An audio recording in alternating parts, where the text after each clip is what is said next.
کہ اپنے مقصد کے حصول کے لیے اکثر ناگوار باتوں کو برداشت کرنا ہی پڑتا ہے۔ وہ بھی کامران یزدانی کے قریب وجود کو اپنے قریب برداشت کر رہی تھی۔ وہ اپنے ہاتھوں اور ہونٹوں سے اس کے خوبصورت نازک بدن کو ٹٹولتا اس کی شباب کا سرور اپنے وجود میں منتقل کرنے کی کوشش کر رہا تھا، لیکن وہ جانتی تھی کہ اسے اپنے مقصد میں کامیابی حاصل نہیں ہوگی۔ ذرا ہی دیر میں وہی ہوا جو ہونا تھا۔ کامران یزدانی کی حرکات و سکنات سست پڑنے لگی اور دھیرے دھیرے وہ مکمل مدہوش ہو گیا۔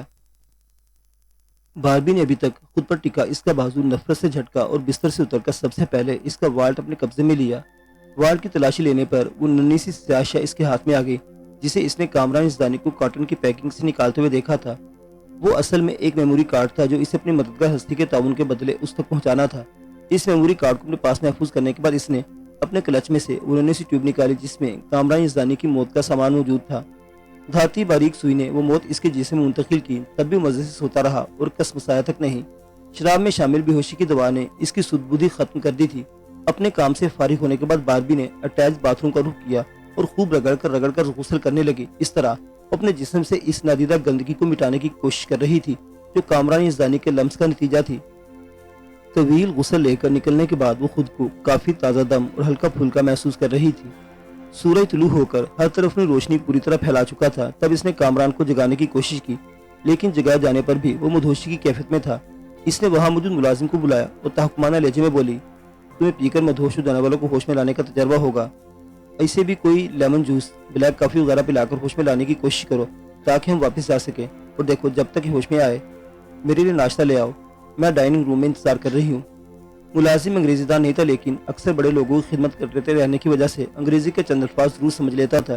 کچھ بات اس نے لیمن جوس اور بریک فاسٹ کے الفاظ سے سمجھی اور زیادہ اندازہ صورتحال کو سمجھ کر لگایا کہ وہ اس سے کیا چاہتی ہے۔ چنانچہ تیزی سے حرکت میں آ گیا۔ 15 منٹ کے اندر ڈائننگ روم میں بیٹھی باربی کو ناشتہ بھی مل گیا اور کامران یزدانی کو ہوش میں لانے کی تدبیریں بھی شروع ہو گئی۔ ان تدبیروں کے نتیجے میں وہ گھنٹے کے بعد اس لائق ہو چکا تھا کہ سفر کر سکے، لیکن تھکن اور سستی کی شکایت اپنی جگہ تھی۔ تم ضرورت سے زیادہ پی گئے، اس لیے اپنے حواس قائم نہیں رکھ سکے۔ گھر جا کر آرام کرنا تو سستی اور تھکن دور ہو جائے گی۔ میں مزید اس جگہ رک کر بور نہیں ہونا چاہتی، باربی نے روٹھے لہجے میں اس سے کہا۔ تو وہ شرمندہ ہو گیا اور وضاحت دینے کے انداز میں بولا، شاید میری طبیعت ٹھیک نہیں ہے اور سفر کی تھکن بھی ہو گئی ہے جب ہی ایسا ہوا، ورنہ میں ان لوگوں میں سے نہیں ہوں جو پی کر اپنے حواس کھو دیتے ہیں۔ میرے تجربے نے تمہارے اس دعوے کو جھٹلا دیا ہے مسٹر کامران یزدانی۔ بہرحال نقصان تو تمہارا ہوا کہ تم نے اپنا چانس مس کر دیا، اب کبھی میں تمہیں دستیاب نہیں ہوں گی۔ کامران سے الفاظ کہتے ہوئے باربی کے ہونٹوں پر ایک غیر محسوس شفاف مسکراہٹ چمکی تھی۔ ہاں اس کا تو مجھے بھی افسوس ہے، لیکن کہتے ہیں نا کہ یار زندہ صحبت باقی، ہو سکتا ہے زندگی میں پھر کبھی ہماری دوسری ملاقات ہو جائے۔ کامران نے گویا خود کو دلاسا دیا، اب تو شاید ہمارا سامنا روز حشر ہی ہو سکے۔ باربی زہریلا بڑبڑائی، پھر بلند آواز میں بولی، میرے خیال میں یہاں مزید وقت ضائع کرنے کے بجائے ہمیں روانہ ہو جانا چاہیے۔ سفر لمبا ہے اور مجھے ہوٹل پہنچ کر آرام کرنے کے بعد نائٹ شو کے لیے تیار بھی ہونا ہے۔ اس بات کے بعد وہ لوگ فوراً ہی روانہ ہو گئے۔ گاڑی حسب سابق ڈرائیور ہی چلا رہا تھا اور کامران یزدانی اس کے ساتھ پچھلی نشست پر بیٹھا ہوا تھا، لیکن اب اس کی طبیعت میں پہلے سی چونچالی باقی نہیں رہ گئی تھی۔ وہ سست و نڈھال سے محسوس ہو رہا تھا۔ آدھا سفر گزرا تو قریب بیٹھی باربی نے اس میں آنے والی تبدیلی کو محسوس کیا۔ اس کا جسم گرم ہو رہا تھا اور چہرے اور آنکھوں کی سرخی لمحہ بلمحہ بڑھتی جا رہی تھی۔ تمہاری طبیعت تو ٹھیک ہے مسٹر کامران؟ اس نے دریافت کیا۔ نہیں، میں بہتر محسوس نہیں کر رہا ہوں، ایسا لگ رہا ہے کہ مجھے بخار چڑھ گیا ہے، کامران نے بھرائی ہوئی آواز میں جواب دیا۔ خاصے نازک مزاج لگتے ہو، گھر پہنچ کر بخار کے لیے کوئی میڈیسن لے کر سو جانا، 1-2 دن آرام کرو گے طبیعت ٹھیک ہو جائے گی۔ باربی نے طنز لہجے میں سے مشورہ دیا۔ وہ پہلو بدل کر رہ گیا، لیکن زبان سے کچھ نہ بولا۔ اس کی یہ خاموشی باقی ماندہ سفر کے دوران بھی قائم رہی، بلکہ آخر میں تو اس نے کچھ داس سے سر ٹکا کر آنکھیں بند کر لی۔ اگر آپ کہیں تو سر، تو پہلے اسپتال چلتے ہیں۔ گاڑی شہر کی حدود میں داخل ہوئی تو ڈرائیور نے اس کی حالت دیکھتے ہوئے اس سے پوچھا، نہیں پہلے میڈم کو ہوٹل ڈراپ کر دو، میں گھر جا کر شاور لوں گا تو تھوڑی دیر آرام کروں گا، وہ سیٹ ہو جائے گی۔ کامران نے انکار کرتے ہوئے سخت لہجے میں ڈرائیور کو ہدایت دی۔ وہ مزید اصرار کی ہمت نہیں کر سکا۔ باربی جیسے لمبے گاؤن اور جالیدار ہیٹ میں کافی حد تک خود کو چھپائے کامران کے ساتھ ہوٹل روانہ ہوئی تھی، ویسے ہی اس کی واپسی بھی ہوئی اور کامران اس پر حسرت زدہ سی نظر ڈال کر ہی رہ گیا۔ اپنے کمرے میں پہنچ کر باربی نے ہیٹ اور گاؤن اتار پھینکا اور جلدی سے اپنے پاس محفوظ میموری کارڈ کو باہر نکالا۔ دیکھنا چاہتی تھی کہ اس میموری کارڈ میں ایسا کیا ہے جو مونا باؤ کی سرحد سے اسمگل ہو کر آنے والے مال کے ساتھ اسے خفیہ طور پر یہاں بھیجا گیا ہے، اور جس کے حصول کے لیے سونیا خان بھی بے چین ہے۔ ابھی وہ میموری کارڈ نکال کر اسے لیپ ٹاپ میں لگانے ہی جا رہی تھی، اس کا موبائل بجنے لگا۔ اسکرین پر سونیا خان کا نام جگمگا رہا تھا۔ وہ چاہ کر بھی اس کی کال کو نظر انداز نہیں کر سکتی تھی، چنانچہ تعاون و کرہن ہی صحیح اس کال کو یس کرنا پڑا۔ کیسی ہو ڈارلنگ؟ کوئی تکلیف تو نہیں ہوئی سفر میں؟ تم آرام سے واپس آ گئی ہو نا؟ سونیا خان کے جملوں نے اس پر واضح کر دیا کہ اس کی واپسی سے آگاہ ہے اور وہ کسی بہانے سے اسے ٹال نہیں سکتی۔ ایوری تھنگ از اوکے، اس نے جواب دیا۔ گڈ، اس کا مطلب ہے تم اپنے اور ہمارے مشن میں کامیاب لوٹی ہو۔ ابھی سفر کے تھکن اتارنے کے لیے آرام کرو، پھر کامیابی کا جشن منانا۔ تمہارا آج شو میں نے کینسل کروا دیا ہے، اس لیے آج تم فری ہو۔ سونیا کے الفاظ نے اسے اطمینان دلایا کہ آج وہ فارغ ہے اور چاہے تو آرام سے بھی اس میموری کارڈ میں موجود مواد کو دیکھ سکتی ہے۔ لیکن اس کا اگلا ہی جملہ اس کے دھماکہ ثابت وہ کہہ رہی تھی، اوکے اب میں فون بند کرتی ہوں، ابھی تمہارے کمرے کے دروازے پر دستک ہوگی، تم کامران سے حاصل ہونے والا میموری کارڈ باہر موجود شخص کے حوالے کر کے خود ریلیکس ہو جانا۔ سونیا خان کے جملے کے اختتام کے ساتھ ہی کال منقطع ہوئی اور دروازے پر زوردار دستک دی گئی۔ وہ اپنے پیروں کو گھسیٹتے دروازے تک گئی۔ میموری کارڈ اس کے ہاتھ میں ہی تھا، جس نے میکینیکی انداز میں باہر کھڑے شخص کے ہاتھ میں تھما دیا اور خود بوجھل دل کے ساتھ بستر پر آ کر لیٹ گئی۔ سونیا خان کی اتنی پھرتی نے اسے مایوس سا کر دیا تھا۔ وہ تو یہ سوچ کر اس کی مدد کے لیے تیار ہوئی تھی کہ اپنا کام بھی نکالتی رہے گی اور ایسا مواد حاصل کر کے قانون نافذ کرنے والے اداروں تک پہنچاتی رہے گی جو سونیا خان اور داراب جیسے لوگوں کی بے اختیاری میں مددگار ثابت ہو۔ لیکن سونیا خان نے ثابت کر دیا تھا کہ اس پر پوری طرح نظر رکھے ہوئے ہے اور اس کے لیے اس کی مرضی کے خلاف کچھ کرنا آسان نہیں ہوگا۔ اس معاملے میں اپنی بے بسی کا احساس اپنی جگہ اور کامران ازدانی کے ساتھ جو کچھ کرائی تھی اس کی خوشی اپنی جگہ، سو متضاد کیفیت میں گھرے کسی نہ کسی طوری سے نیند آ ہی گئی۔ تھکن اور شب بیداری نے اس نیند کو گہرا بھی کر دیا۔ اس کی آنکھ کھلی تو شام کے سائے لمبے ہو رہے تھے۔ اسے روم سروس کو چائے کے ساتھ سینڈوچز کا آرڈر دیا اور خود فریش ہونے کے ساتھ باتھ روم میں چلی گئی۔ اس کی واپسی تک دونوں چیزیں آ چکی تھیں۔ ریموٹ سے LED کھول کر وہ مختلف نیوز چینل سرچ کرنے لگے۔ زیادہ تر چینل سے ایک جیسی ہی خبریں پیش کی جا رہی تھی۔ ایک چھوٹے چینل پر آگر اس کی انگلیوں کی حرکت رک گئی۔ اسکرین پر حیاء ازدانی کی شکل دکھائی دے رہی تھی اور نیوز ریڈر بتا رہی تھی، معروف بلڈر حیاء ازدانی کے بیٹے کامران ازدانی پرسنل بیماری سے ہلاک۔ ذرائع کے مطابق کامران ازدانی کسی نجی کام کے سلسلے میں گزشتہ روز اندرونی سندھ کے ایک گاؤں گئے تھے۔ وہاں سے ان کی آج صبح واپسی ہوئی تو انہیں تیز بخار تھا۔ بخار کو سفر کی تھکن کا نتیجہ سمجھتے ہوئے کامران ازدانی گھر پر ہی بخار کی ٹیبلٹ لے کر اپنے کمرے میں سونے چلے گئے۔ 4-5 گھنٹے بعد ان کی والدہ خبر گیری کے کمرے میں گئی تو انہوں نے دیکھا کہ کامران ازدانی کے منہ، ناک اور کانوں سے خون بہ رہا ہے۔ فوری طور پر انہیں اسپتال منتقل کیا گیا، جہاں ڈاکٹروں نے طبی امداد دے کر ان کی جان بچانے کی سرتوڑ کوشش کی، لیکن وہ کامیاب نہ ہو سکے اور کامران ازدانی انتقال فرما گئے۔ اسپتال ذرائع کے مطابق خون کے نمونوں کے تجزیے سے پتہ چلا کہ کامران ازدانی کانگو وائرس جس سے ملتے جلتے وائرس کا شکار ہوئے تھے۔ وائرس کا حملہ اتنا شدید تھا کہ انہیں مہلت ہی نہیں مل سکی۔ کامران ازدانی کی موت نے محکمہ صحت کی کارکردگی پر کئی سوال لگا دیے ہیں۔ نیوز ریڈر بولتی جا رہی تھی لیکن اسے مزید کچھ سننے سے دلچسپی نہیں تھی۔ وہ ساکت بیٹھی اسکرین پر نظر آنے والے مناظر کو دیکھ رہی تھی۔ وہ حیاء ازدانی جو فرعون کی طرح گردن اکڑائے گھومتا تھا، جس نے کبھی اس بات کی پرواہ نہیں کی تھی کہ اس کے مفادات کے حصول کے لیے کتنی انسانی جانیں داؤ پر لگائی جاتی ہیں۔ سفید چادر کے نیچے مدیر نے جوان بیٹے کی لاش کے ساتھ غمزدہ سا کھڑا تھا۔ وہ کبھی ایسی سخت دل نہیں رہی تھی، لیکن آج حیاء ازدانی کے غم نے اسے خوشی بخشی اور ہلکی سی ہوں کے ساتھ چینل بدل کر کافی اور سینڈوچز سے لطف اندوز ہونے لگی۔ عالم شاہ کی تڑپ یوں ہی نہیں تھی، جانے کہاں سے ایک گولی اس پرشنا شخص کو لگی تھی۔ عالم شاہ وہاں سے نکل آیا تھا اور اب اپنے بندے سے سوال و جواب میں مصروف تھا۔ کیا پتہ چلا سرمد؟ قدرے بے چینی سے عالم شاہ نے سرمد کی صورت دیکھی تو اس سے سوال کیا۔ خبر ٹھیک تھی سائیں، وہ خبیث بچ گیا ہے تو بھی ICU میں ہی، لیکن ڈاکٹرز اس کی زندگی کے لیے بہت بری امید ہے۔ سرمد نے بجھے ہوئے لہجے میں اس کی بات کا جواب دیا۔ کمال ہے، میں نے اسے اتنے نازک مقامات پر گولیاں ماری تھی، پھر بھی وہ بچ گیا۔ بڑی ہی ڈھیٹ شاہ ہے۔ جواب سن کر عالم شاہ بڑبڑایا۔ آپ نے تو اسپتال میں سے خاموشی سے ختم کروانے کی کوشش کروں، ہوش میں آنے کے بعد تو وہ سب اگل دے گا اور ہمارے لیے مشکل ہو جائے گی۔ سرمد نے پریشانی سے پوچھا۔ نہیں، جب قدرت نے اسے زندہ رہنے کا ایک موقع دیا ہے تو یوں اسے بستر پر مروانا ٹھیک نہیں ہے۔ اسے پوری طرح ہوش میں آنے دو، پھر جو حالات ہوں گے ان کے مطابق ایکشن لیں گے۔ ابھی تو ہمیں اردو سے اہم کام بھی انجام دینے ہیں۔ کون سے کام سائیں؟ سرمد چونکا۔ مجرموں کی لسٹ شکیل سومرو پر ختم نہیں ہو گئی نا؟ ابھی مجھے دوسرے لوگوں سے بھی حساب لینا ہے۔ منشی کی بیٹی کو ورغلانے والا بندہ تنویر، ادہ معظم کے اغوا اور قتل میں شکیل سومرو کا ساتھ دینے والے ڈاکو چاچڑ کا گروہ اور شکیل سومرو سے میرے یار ماس کا سودا کرنے والے ازدانی اور عرفان اللہ، سب سے حساب کتاب کرنا بھی باقی ہے۔ عالم شاہ نے سے جواب دیا۔ آپ خود کو خطروں میں جھونک رہے ہیں سائیں، بڑے سائیں کو خبر ہوئی تو مجھ سے بہت خفا ہوں گے۔ سرمد اس کے ارادے جان کر پریشان ہوا۔ تم چاہو تو خود کو ان خطروں سے الگ کر سکتے ہو، عالم شاہ نے سپاٹ لہجے میں جواب دیا۔ ایسے تو مت بولیں سائیں، میری جان آپ پر قربان، میں تو صرف چاہتا ہوں کہ آپ خود کو خطرے سے دور رکھیں، باقی جو کچھ کرنا ہے اس کے لیے میں حاضر ہوں۔ سرمد اس کی بات پر تڑپ ہی گیا اور التجا کرنے والے انداز میں بولا۔ بندے کی جان جانی تو بیٹھے بٹھائے بھی مر جاتا ہے اور زندگی بچنی ہو تو جنگ کے میدان میں بھی زندہ سلامت لوٹ آتا ہے۔ بات صرف اتنی ہوتی ہے کہ اللہ نے بندے کی کتنی زندگی لکھ رکھی ہے، اب یہی دیکھ لو۔ شکیل سمرو 3 گولیاں کھا کر بھی زندہ بچ گیا ہے۔ اس نے اپنے دلیل سے سرمد کے لیے بحث کی راہ بند کر دی۔ ویسے بھی سرمد زیادہ بحث تکرار کرنے والا بندہ نہیں تھا اور اس کے حکم کی تعمیل کو اپنا سب سے اہم فرض سمجھتا تھا۔ پھر کیا چاہتے ہیں آپ؟ لسٹ میں موجود کس نام پر سب سے پہلے کام کرنا ہے؟ حسب امید وہ فوراً ہی قائل ہو گیا۔ تنویر تو صرف ایک مورا ہے، اس لسٹ میں اس کی اہمیت سب سے کم ہے، اس لیے اسے تو فی الحال رہنے دو۔ ابھی ہمیں چاچڑی، یزدانی اور عرفان اللہ وغیرہ میں سے کسی کی سلیکشن کرنی ہے۔ کس سے پہلے نمٹا جائے؟ میں تو سب سے پہلے یزدانی اور عرفان اللہ سے دو ہاتھ کرنا چاہتا ہوں۔ شکیل سمرو نے ماس کا سودا ان لوگوں سے کیا تھا اور مجھے ان سے معلوم کرنا ہے کہ اب ماس کہاں ہے۔ دوستی کا فرض اپنی جگہ، میں تو اپنی جگہ مقروض بھی ہو گیا ہوں کہ ماس نے سجل اور ادھا موسم کو ڈاکو کے چنگل سے نکالنے کے لیے خود اپنے آپ کو داؤ پر لگا دیا تھا۔ عالم شاہ کا دل ماس کا ذکر کرتے کرتے وہ جلسہ ہو گیا تھا۔ ان کی دوستی کا دورانیہ زیادہ نہیں تھا، لیکن ماس کے لیے اس نے ہمیشہ اپنے دل میں جگہ خاص محسوس کی تھی اور ہمیشہ اس بات کا افسردہ رہتا تھا کہ وہ ماس کے لیے اتنا کچھ نہیں کر سکا تھا جتنا اسے کرنا چاہیے تھا۔ یزدانی اور عرفان اللہ معمولی لوگ نہیں ہیں سائیں، باہر نکلتے ان کے ساتھ ان کی سیکورٹی بھی ہوتی ہے۔ ان میں سے کسی پر ہاتھ ڈالنے کے لیے ہمیں فول پروف پلان بنانا ہوگا۔ کل یزدانی کا بیٹا مرا ہے، اس کے ارد تو ویسے ہی لوگوں کا ہجوم لگا ہوگا۔